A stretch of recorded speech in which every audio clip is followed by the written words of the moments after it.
Quand je suis devenu jeune adulte, j'ai eu l'impression qu'on m'avait menti, quoi. Tu vois, quand j'ai compris que autour de moi le monde il crevait, qu'on m'avait fait bouffer du poison, qu'on m'avait dit travaille bien à l'école parce que comme ça t'auras un bon travail après. À 17 ans, c'est ça que j'ai ressenti. Et ça m'a mis vraiment en colère.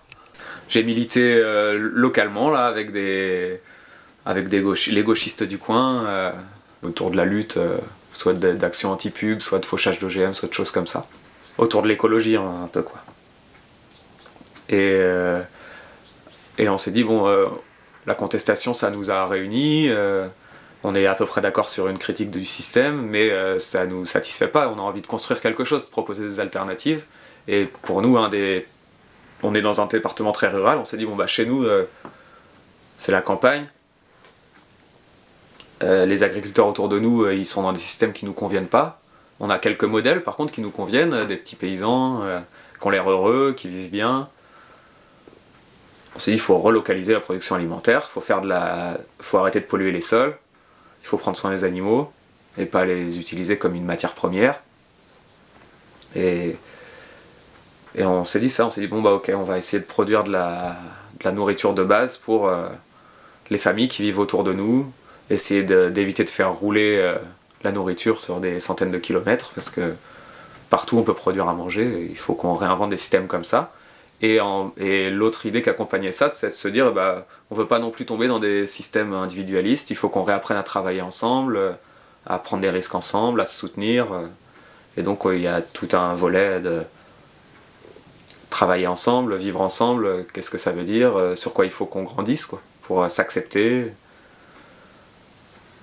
Ce qui se vit beaucoup dans le milieu paysan, c'est que tu gagnes pas un copec toute ta vie, mais à la fin tu as un gros capital que tu revends à des jeunes et puis tu as la retraite pour dépenser cette thune. Nous on s'est dit non, nous on veut avoir une vie normale quoi, travailler, des fois beaucoup, des fois moins, mais on veut pouvoir tout de suite profiter de la vie. On n'a pas envie de se sacrifier, et puis on a envie que les campagnes elles se repeuplent.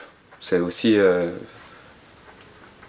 on va pas donner envie à des jeunes de s'installer si tu mènes une vie de fou quoi, où t'as pas de plaisir, où tu fais que travailler. Il n'y a plus beaucoup de candidats pour ça. On a vu des copains qui se sont installés sans argent et qui ont travaillé dans des conditions très difficiles, et nous on se sentait pas la capacité physique de faire ça, et on se disait aussi que l'entente entre nous elle dépendait du bon fonctionnement de notre affaire. Si tu passes des heures à désherber des carottes et que t'as pas d'eau pour les arroser et que c'est une sécheresse et que tu perds tout, bah le soir t'as moyen de te prendre la tête avec tes collègues quoi, parce que t'es stressé. Donc on s'est dit bon, on se met clean et on se donne les outils qu'il faut pour bien travailler, et pour ça bah, il fallait emprunter. Les jeunes avec qui on faisait les stages avant de s'installer à la chambre d'agriculture, il y en a qui s'installaient avec 500 000 euros tout seul sur la tête. Bon, rien à voir. Mais pour nous ça paraissait déjà énorme d'emprunter 50 000 euros chacun, parce que on vivait sans argent avant. Et moi j'ai pas travaillé jusqu'à l'âge de l'installation, j'ai fait quelques mois d'intérim comme ça, autrement je faisais de la guitare, la manche, j'avais pas de voiture, j'avais pas de maison, j'avais tout le temps, je voulais voir des copains qui étaient à 15 km, je mettais 3 heures pour y aller parce que j'y allais à pied. Et j'avais un rapport à l'argent qui était difficile. On a fait des compromis dans nos choix aussi. Ouais, à partir d'idées très radicales sur les semences F1, c'est pas bien, les gros tracteurs, c'est pas bien. Et ben, on a fait des compromis, on a essayé d'être pragmatique quand même, sans se renier complètement, mais en disant bah, de toute façon les choses elles se font par étapes. Tu transformes pas une société en cassant tout, il faut aussi que ça avance doucement. Et on a pris les choses comme ça, nous. On n'a pas essayé d'atteindre directement nos idéaux dès la première année, quoi. On s'est dit, bah, d'abord, il nous faut une sécurité économique. Donc, on fait des choix économiques, on essaye de faire en sorte de pouvoir rembourser la banque, de payer les charges sociales, de payer les gens qui sont salariés chez nous, d'avoir de l'argent sous le coude pour, quand il y a un problème, pouvoir réagir. On aurait pu aller se mettre dans la montagne et faire l'autonomie alimentaire pour nous, tu vois, faire les choses que pour nous. Mais là, je crois qu'on fait pas ça, on est inscrit dans la société. Et du coup, je pense qu'on contribue pas mal à faire avancer les choses. Parce qu'on est inscrit dedans, on s'en est pas exclu, alors que à un moment j'étais plus là-dedans quand même.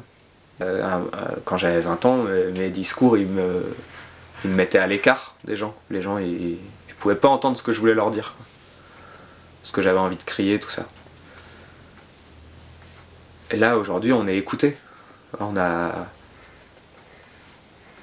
donne notre avis, on est crédible. On est crédible parce qu'on a monté un système qui fonctionne, qui n'est pas la panacée, mais qui fonctionne, et c'est quand même mieux que le truc dans lequel on a grandi, où on allait au Carrefour faire nos courses. C'est de la révolution sans prétention. On se retrouve à être patron, à avoir des salariés, mais globalement c'est plutôt un système horizontal où chacun a l'initiative, chacun comprend ce qui se passe au niveau des chiffres, chacun peut parler. Pour moi la révolution elle est en partie là-dedans, dans la révolution du monde du travail. Redevenons tous patrons, en s'aidant les uns les autres. On est tout seul, on l'aurait jamais fait. Il y a 80 foyers 80 familles dans le village. S'il y en a 40 qui s'approvisionnent chez nous, en légumes, viande, produits laitiers, pain, que je sais pas, c'est 70% de leur alimentation, ça veut dire qu'on a relocalisé sérieusement, quoi. Le besoin alimentaire des gens, il est satisfait par de l'activité qui a lieu sur le village. C'est pas la passion de l'agriculture qui m'anime, quoi. C'est plutôt le désir de créer des systèmes sociaux et agricoles qui me semblent justes. Juste pour les humains, juste pour la terre. Là, quand on est arrivé à Montflour, il y avait plus un commerce. Il y avait plein de gens chouettes, mais c'était en train quand même un peu de s'éteindre, quoi. Là on est arrivé, il y a un petit marché qui s'est monté tous les vendredis, les gens ils se retrouvent, il y a des idées qui naissent, la commune elle revit un petit peu. En tout cas ça l'a boosté, quoi. Et ça aussi c'est une de nos envies, c'est de se dire on peut pas tous abandonner la campagne. Ça a des conséquences sur le territoire, quoi, sur l'aménagement du territoire, comment on imagine. Là maintenant avec la commune il y a les projets de salles de spectacle, de bars associatifs, d'épiceries. Il y a un projet de créer un cohabitat, éco-habitat. Il y a plusieurs bâtiments qui vont se construire avec des espaces mutualisés pour accueillir des entreprises. Il y a un gars qui entretient des panneaux photovoltaïques là, qui a besoin de locaux. Il y a la brasserie qui a besoin de s'agrandir avec un projet de créer une malterie. Les ateliers communaux qui vont s'installer. Et ça, sous la forme d'une SIC, tout ça, d'ici un mois, elle sera créée. Il y a un petit truc d'aboutissement, quoi. Si on monte que de ces structures coopératives, collectives là dans le village, et que notre mairie probablement elle disparaîtra. Ouais, les petites communes, il n'y a plus de budget. Et en fait en faisant tout ça, on est en train de déplacer le pouvoir politique de la commune dans des coopératives qui s'occupent du développement du village en fait. Et cette idée-là, c'est un rêve aussi. En ce moment, c'est quand même... je trouve ça super enthousiasmant.